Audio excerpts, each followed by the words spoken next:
ಪ್ರತಿಯೊಬ್ಬರೂ ಜೀವನದಲ್ಲಿ ಮಾನವೀಯ ಮೌಲ್ಯ, ಸಂಸ್ಕಾರ, ಆಚಾರ ವಿಚಾರಗಳನ್ನು ಅಳವಡಿಸಿಕೊಂಡು ಉತ್ತಮ ಪ್ರಜೆಯಾಗಿ ರೂಪುಗೊಳ್ಳಬೇಕೆಂದೇ ಕೆಂಗೇರಿ ವಿಶ್ವ ಒಕ್ಕಲಿಗರ ಮಹಾಸಂಸ್ಥಾನ ಮಠದ ಪೀಠಾಧ್ಯಕ್ಷರಾದ ಶ್ರೀ ನಿಶ್ಚಲಾನಂದನಾಥ ಸ್ವಾಮಿ ತಿಳಿಸಿದರು.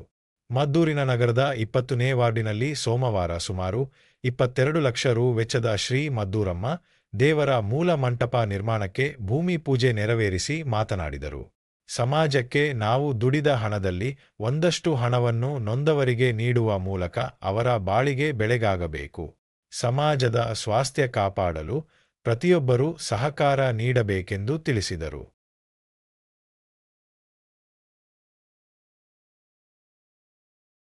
ದೇಶದಿಂದ ಎಲ್ಲರೂ ಕೂಡ ಇವತ್ತು ದೇವಾಲಯಗಳಿಗೆ ಹೆಚ್ಚು ಮಹತ್ವ ಕೊಡ್ತಾರೆ.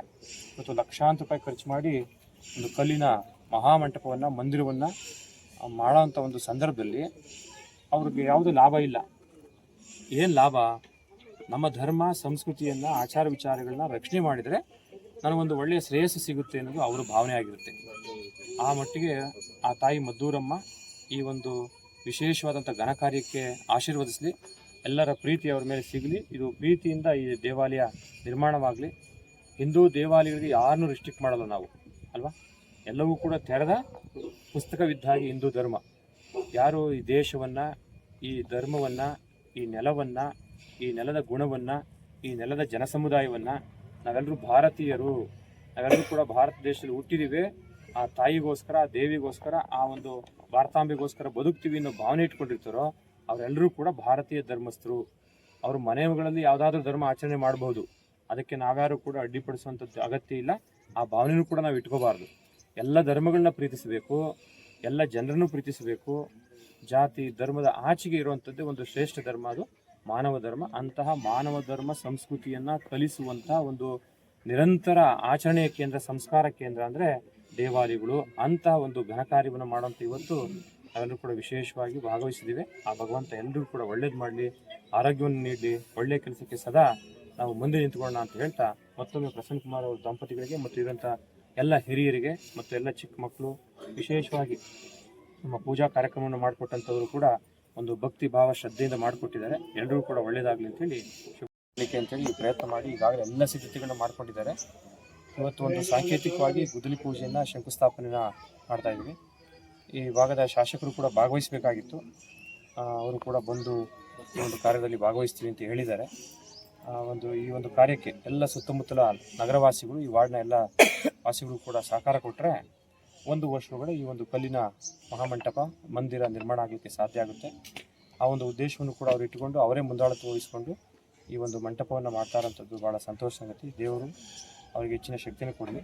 ವಿಶೇಷವಾಗಿ ನಾವು ಹಿಂದೂ ಸಮುದಾಯದವರು, ಹಿಂದೂ ಸಂಪ್ರದಾಯಸ್ಥರು, ಭಾರತೀಯ ಸನಾತನ ಸಂಸ್ಕೃತಿಯನ್ನು ರಕ್ಷಣೆ ಮಾಡಬೇಕಾದ್ದು ನಮ್ಮೆಲ್ಲರ ಜವಾಬ್ದಾರಿ. ಅದು ನಮ್ಮ ಮೂಲ ಬೇರನ್ನು ಗೌರವಿಸಿದ ಹಾಗೆ ಅಂತೇಳಿ ನಾವು ಭಾವಿಸ್ತೀವಿ. ಸನಾತನ ಧರ್ಮ, ಸನಾತನ ಸಂಸ್ಕೃತಿ ಅಂದರೆ ಅದನ್ನು ಯಾರೂ ಕೂಡ ಕೀಳಾಗಿ ಮತ್ತು ಸಂಕುಚಿತವಾಗಿ ನೋಡಬಾರ್ದು.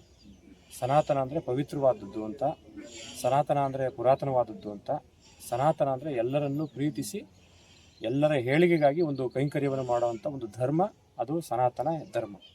ಅಂಥ ಒಂದು ಶ್ರೇಷ್ಠತೆಯನ್ನು ಹೊಂದಿರುವಂಥ ನಾವು ಹಿಂದೂ ಧರ್ಮೀಯರು ಎಲ್ಲರನ್ನೂ ಕೂಡ ಪರಸ್ಪರ ಪ್ರೀತಿಸಿ, ದಯೆ, ಪ್ರೀತಿ, ಕರುಣೆ, ವಾತ್ಸಲ್ಯದಿಂದ ನೋಡುವಂಥ ಸಂದರ್ಭದಲ್ಲಿ ಅವು ನಮ್ಮೆಲ್ಲರ ಆಚಾರಗಳಾಗ್ತವೆ. ಆಚಾರ ಅಂದರೆ ಒಂದು ಪ್ರಾಕ್ಟೀಸಸ್, ಒಂದು ಒಳ್ಳೆಯ ಆಚರಣೆಗಳು.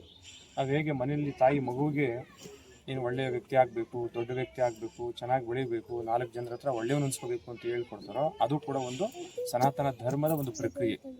ಹಾಗೆ ಸಮುದಾಯಕ್ಕೆ, ಇಡೀ ಸಮುದಾಯಕ್ಕೆ ಇಂಥ ಎಲ್ಲ ಮನಸ್ಥಿತಿನ ಕಲ್ಪನೆ ಮಾಡೋದು ಯಾವಾಗ?